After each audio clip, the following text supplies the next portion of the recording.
किराएदार बेटा। उठ जा नालायक, सुबह के 8 बजने को है, तुझे एग्जाम नहीं देना क्या? थोड़ी देर और सोने दीजिए ना पापा। तू उठता है या फिर मैं तेरे ऊपर पानी फेंकूं? रोज गधों की तरह सोता रहता है, पेपर की कोई टेंशन ही नहीं है। और एक हमारा समय था जब हम पेपर में फेल होने के डर से रात भर पढ़ा करते थे, सो ही नहीं पाते थे। मैं 15 मिनट बाद उठ जाऊंगा, प्लीज जाइए, मुझे डिस्टर्ब मत कीजिए।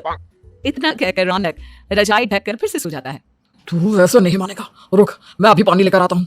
बस फिर क्या था, इतना कहकर वो भागते हुए बाथरूम में जाते हैं और पानी की एक बड़ी सी बाल्टी लाकर रौनक के ऊपर फेंक देते हैं। पानी पड़ते ही रौनक झट से उठ जाता है। ये आपने क्या किया पापा? अब तू उठेगा नहीं तो यही करना पड़ेगा ना। वैसे थैंक्स डैड, आपके कारण अब मुझे नहाने की भी जरूरत नहीं पड़ेगी। चलिए अब आप माँ से बोलकर मेरे कपड़े निकलवा दीजिए, तब तक मैं ब्रश कर लेता हूँ। वैसे कल ना आप एक काम और करना, नहलाने के साथ साथ मुझे ब्रश भी करवा देना। ये ब्रश करने में ना मुझे बहुत आलस आता है। रौनक की बातों से अरविंद का मुंह खुला का खुला रह जाता है। वो अपनी पत्नी कमला के पास जाता है और रौनक की हरकतों के बारे में बताता है, जिसे सुन उसकी पत्नी हंसने लगती है। तुम अपने बेटे को समझाने के बजाय हंस रही हो। रौनक बच्चा है, धीरे धीरे सुधर जाएगा, आप क्यों उसके पीछे पड़े रहते हो? अभी नहीं सुधरेगा तो कब सुधरेगा? 10वीं क्लास में है रौनक, वो अब कोई बच्चा नहीं रहा। अरविंद की इतना बोलते ही वहाँ रौनक भी आ जाता है। क्या डैड, मैंने आपको एक काम दिया था वो भी नहीं हुआ आपसे। अरे क्या हुआ बेटा?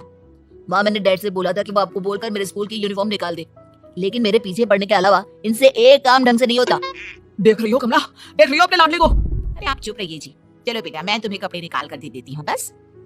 ऐसे ही साल पर साल बीतते जाते हैं, लेकिन रौनक के रवैये में कोई बदलाव नहीं आता। वो पहले से भी ज्यादा आलसी और पूरी तरह अपने माता पिता पर निर्भर हो जाता है।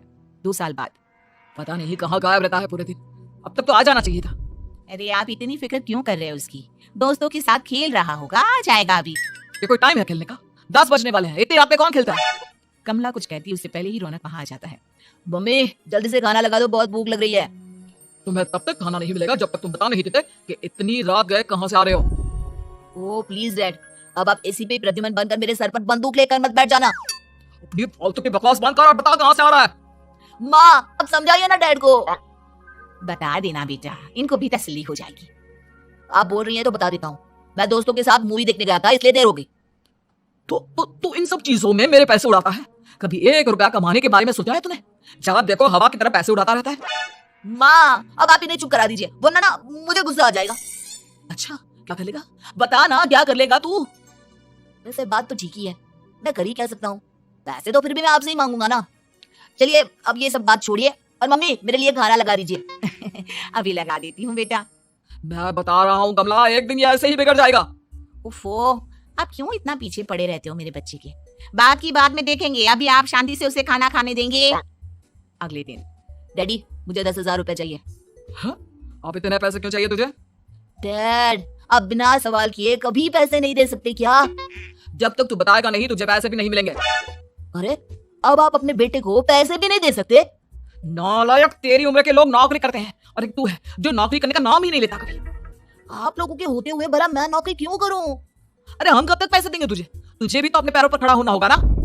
कौन सा उधार के पैरों पर खड़ा हूँ? अपने ही तो पैरों पर खड़ा हूँ मैं। इसी तरह रौनक दिन प्रतिदिन लापरवाह होता जाता है।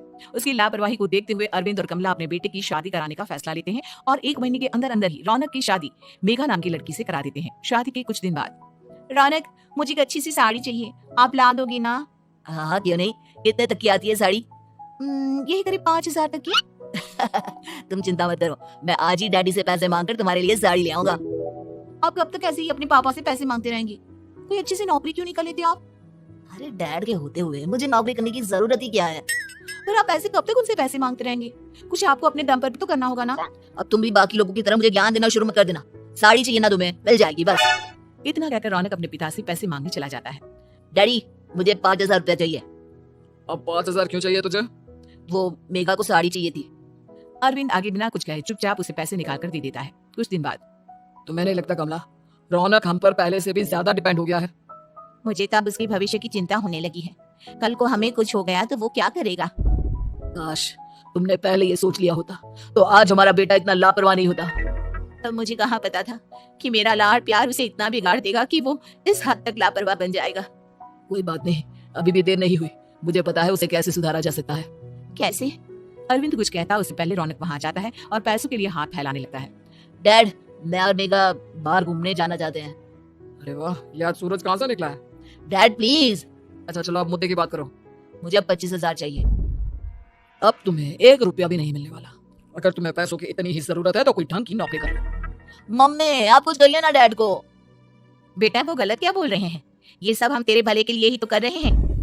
मम्मा मैंने बताया ना आपको, मुझे नहीं करनी कोई जॉब वॉब। तो ठीक है, निकल जाओ हमारे घर से। तुम्हारे जैसे लोगों के लिए मैंने ये घर खड़ा नहीं किया है। जितना ये घर आपका है ना उतना ही मेरा भी है, मैं कहीं नहीं जाने वाला। जाना तो पड़ेगा ही तुझे, क्योंकि अब मैं तेरा कोई भी खर्चा नहीं उठाने वाला। ठीक है मत उठाइए मेरा खर्चा, मैं अपने दम पर भी जी सकता हूँ। तो बेशर्मों की तरह अब तक यहाँ क्यों खड़ा है? अपना सामान ले और निकल जाए यहाँ से। रौनक पैर पटकते हुए वहां से चला जाता है। घर से निकालना जरूरी है क्या उसे? बिना पैसों के कौन रखेगा उसे किराए पर?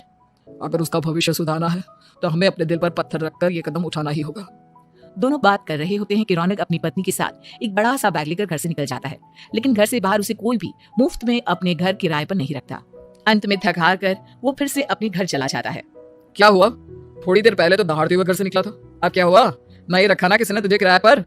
डैड प्लीज, मैं कुछ दिनों में कोई अच्छी सी नौकरी शुरू कर दूंगा, आप तब तक तो हमें रख लीजिए प्लीज। सुबह से रात हो चुकी है लेकिन कोई हमें रखने को राजी नहीं है। अब आप ही बताइए इतनी रात को मैं मेघा को लेकर कहाँ जाऊंगा? ठीक है, बहू की वजह से मैं तुझे घर पर रख रहा हूँ, लेकिन तू इस घर में एक बेटे की नहीं बल्कि एक किराएदार की हैसियत से रहेगा। 3 महीने है तेरे पास, इन 3 महीनों के अंदर अंदर मुझे तेरी पहली तनख्वाह हाथ में चाहिए, समझ गया? पक्का डैड, इन 3 महीनों के अंदर अंदर तो कोई बढ़िया सी नौकरी ढूंढ ही लूंगा मैं। ऐसे ही धीरे धीरे समय बीतने लगता है और अरविंद के दिए 3 महीनों में से 2 महीने बीत चुके होते हैं। पापा जी ने हमें 3 महीने दिए थे, जिसमें से 2 महीने तो बीत चुके हैं, अब ये आखिरी महीना बचा है। अरे तुम चिंता मत करो, आज मेरा ना 2 जगह इंटरव्यू है, दोनों में से कहीं ना कहीं तो जॉब लगी जाएगी। अच्छा, all the best. Raunak interview के लिए निकल जाता है, जिसके बाद शाम में रौनक घर आता है। कैसा गया इंटरव्यू? आपकी नौकरी लगी या नहीं? अरे पहले सांस तो ले लेने दो अच्छे से। बताइए ना, मुझे तो जरा भी इंतजार नहीं हो रहा है। वो दरअसल बात यह है कि मेरी नौकरी तो लग चुकी है लेकिन पैसे बहुत कम है। कितने पैसे हैं? 15,000। इतने में अरविंद और कमला मिठाई का डिब्बा लेकर आ जाते हैं। बधाई हो बेटा। हम जानते थे तेरी जॉब जरूर लगेगी। लेकिन मेरी सैलरी बहुत कम है मम्मा। कम है तो क्या हुआ, धीरे धीरे बढ़ जाएगी। हाँ बेटा, हम तो बस चाहते थे कि तू अपने पैरों पर खड़ा हो जाए। मतलब अब आप मुझे घर से नहीं निकालेंगे? नहीं, ये सब हमने तुझे जिम्मेदार इंसान बनाने के लिए किया था। थैंक यू मम्मी पापा, अगर आप दोनों ऐसा नहीं करते तो मुझे कभी अपनी जिम्मेदारियों का एहसास तक नहीं होता। आज आपने मुझे सिखा दिया कि इंसान का अपने पैरों पर खड़ा होना भी जरूरी होता है। इतना कहकर रौनक झट से अपने माता पिता के गले लग जाता है और अपनी कमाई की पहली तनख्वाह वो अपने माता पिता के हाथ में सौंपता है। इस तरह रौनक एक गैर जिम्मेदार व्यक्ति से एक जिम्मेदार व्यक्ति बन जाता है।